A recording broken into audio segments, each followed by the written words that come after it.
Okay, we're looking at the Unit 1, Lessons 1 through 3 practice quiz. The first question says, solve each equation. If exact roots cannot be found, state the consecutive integers between which the roots are located. So there's a couple ways you could attack this problem. You could try to graph the problem, find the vertex, make a table, etc., and then see where the graph crosses the x-axis. And that would be helpful if you can't find exact roots. But I think it's easier if you try to factor this problem first, because if you factor it and you're able to find exact roots, then it's going to be a much easier process than trying to graph the problem. So when I look at this problem, I see that the first term, the quadratic term, is negative, and I don't really like that. I'd prefer it to be positive. So if I can multiply both sides of the equation by -1, that'll turn the x squared term to be positive. So you can see I did that here, and I ended up with x squared minus x minus 6 equals 0. Basically, if you multiply the whole equation by -1, it just flips all the signs that you see. So then I did my a, b, and c. I found a times c, which gave me -6. Then I looked for factors of -6. I found -3 and 2. When you add them together, they just give you the b value of -1, so I know those are my two answers. So the equation is going to factor into x minus 3 times x plus 2 equals 0. And then if you just think about what x values you would plug in to make each piece 0, you get 3 and -2. So your answers are 3 and -2 for the first question. For the second question, it says use the related graph of each equation to determine its solutions. And what they want you to do here is use the graph. Just look at it and talk about where it crosses the x-axis, because that would be where the solutions are. So when I look at it, I see it crosses at 1 and 2, so my solutions are 1 and 2. That's a real quick, easy question. Number 3 is like something you guys saw on homework. It says the length of a rectangle is 2 feet more than its width. Find the dimensions of the rectangle if its area is 63 square feet. So whenever I have a word problem, I'm going to try to draw myself a picture just so I can visualize what's going on in the problem. So I know they're talking about a rectangle, so I drew a rectangle first.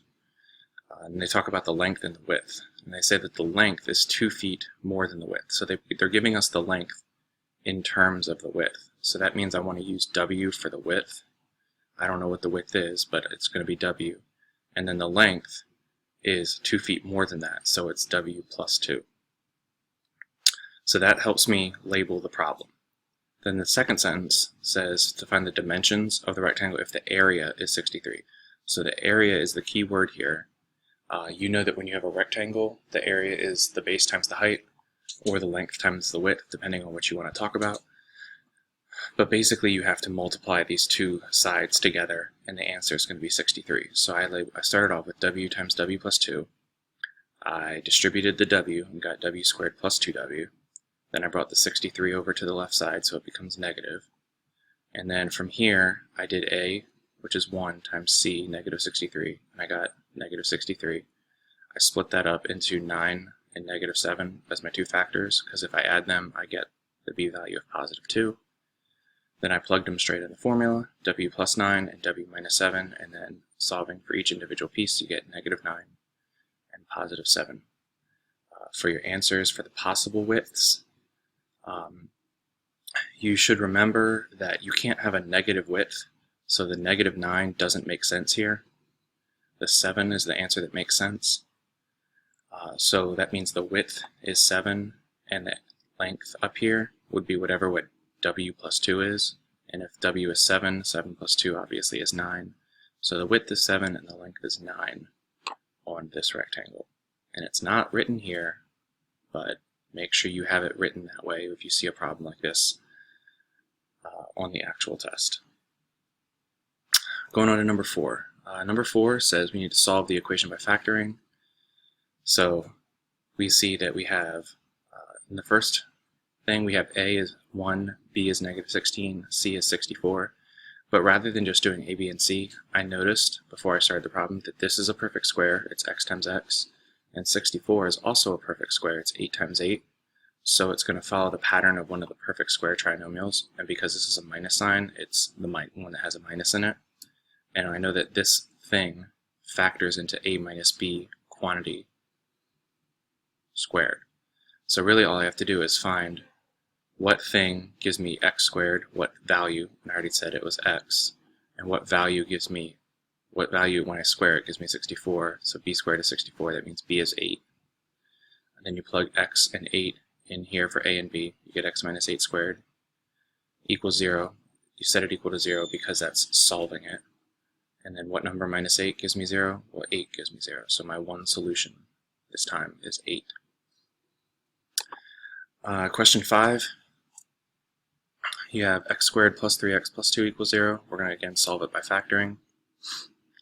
This time, this is a square, but 2 is not a perfect square, so I can't do the shortcut from problem 4. I got to do a, b, and c. So I wrote them all down. A times c is 2. The only way you can get 2 is 2 times 1, and luckily for us, 2 plus 1 gives me 3, so it factors into x plus 2 times x plus 1, which gives me 0, and the two numbers that would make each individual piece equal to 0 are -2 and -1.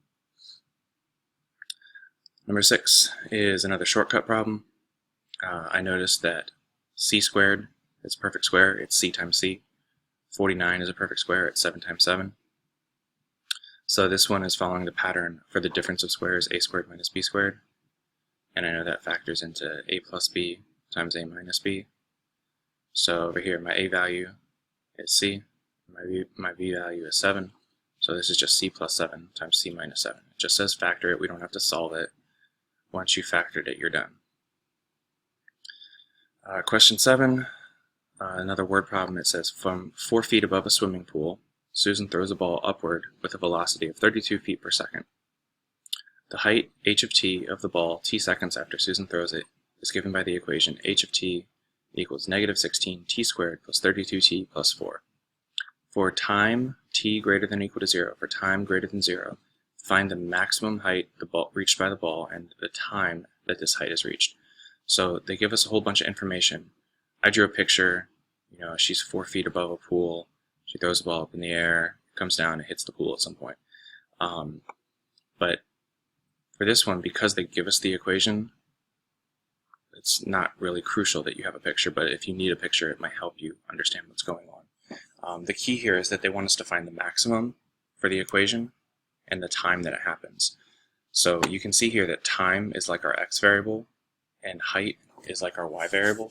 So the maximum height is going to be a y value and the time that it's reached is going to be an x value. But remember, a maximum just means the vertex, so we have to do -b over 2a. So I wrote down my a, b, and c. I plugged them in the formula -b over 2a, and I got the number 1. And that's the x-coordinate of my vertex. So that means that's the time, basically. So I know that the maximum happens at 1 second. If I want to find what the maximum height is, I have to plug the 1 second into the formula. That gives me the maximum height, so I plug it in. When I simplify it and solve it, I get the value of 20. So that means that the ball reaches the maximum height of 20 feet after 1 second.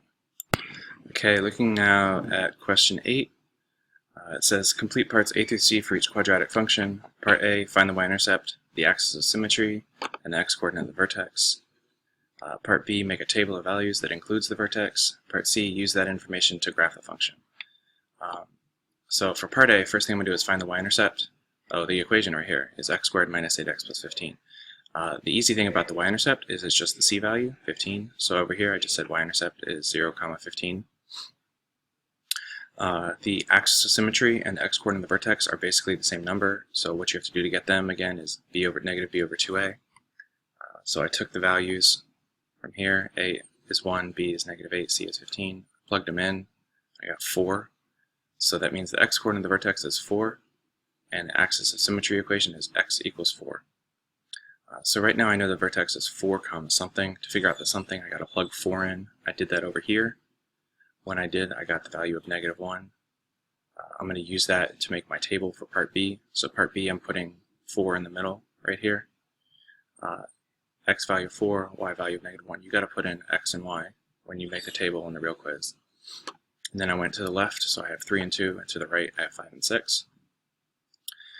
Then what I did is I thought about what would be easier, or actually I didn't even plug anything in. I just remembered, because this is just x squared, that the y values are going to be 1 unit away, in the middle, -1.